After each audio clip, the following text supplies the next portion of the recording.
कब्रिस्तान में रात कभी पूरी तरह खामोश नहीं होती। अगर आप ध्यान से सुने तो मिट्टी के नीचे से आती हल्की सी आवाज़ें आपको बता देती हैं कि सब कुछ मरा हुआ नहीं है और उस रात कब्रिस्तान कुछ ज़्यादा ही जाग रहा था। रात के 1:40 अमन ने अपने मोबाइल की टॉर्च बंद कर दी। यार अब बस भी कर, उसने धीमी आवाज़ में कहा। यह सही जगह नहीं लग रही। उसके साथ खड़ा था उसका दोस्त सलीम, जिसके चेहरे पर डर और उत्सुकता एक साथ खेल रहे थे। और उनसे कुछ दूरी पर कंधे झुकाए फावड़ा लिए इमरान कब्रिस्तान की सबसे पुरानी कब्र खोद रहा। इमरान ने बिना पीछे देखे कहा, अगर डर लग रहा है तो आना ही क्यों था।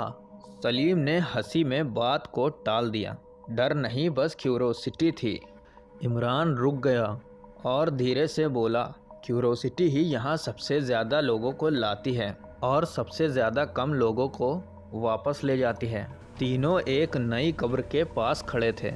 मिट्टी अभी गीली थी, ऐसी मिट्टी जिसमें पैर रखने पर आवाज़ आती है। तभी अमन की नज़र एक पत्थर पर पड़ी। वह देखकर ठिठक गया। इमरान चाचा, उसकी आवाज़ कांप गई। बोला, यहाँ ये नाम क्यों?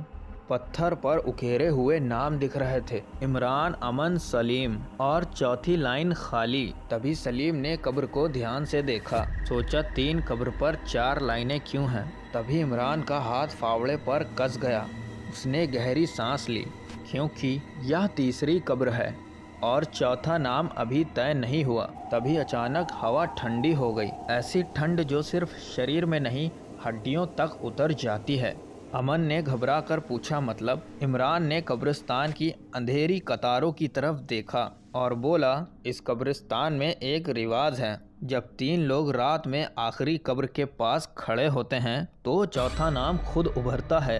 तभी सलीम जोर से हंसा और बोला, चाचा आप हमें डराने की कोशिश कर रहे हो। लेकिन उसकी हंसी अधूरी रह गई, क्योंकि तभी मिट्टी के नीचे से खुरचने की आवाज़ आई। खुर खुर खुर। अमन का दिल जोर से धड़कने लगा। बोला, ये आवाज़? इमरान ने फुसफुसाया, जब चौथा नाम तय होता है तभी ये ज़मीन बेचैन हो जाती है। पत्थर पर खाली लाइन में हल्की सी दरार दिखने लगी। सलीम पीछे हटा। उसने कहा, यहाँ से चलो, चलो यहाँ से। उसने कहा, अब मजाक काफ़ी हो गया है। लेकिन उसके पैर नहीं हिले। उसकी परछाई ज़मीन से चिपकी हुई थी। अमन ने उसका हाथ पकड़ा। सलीम चल।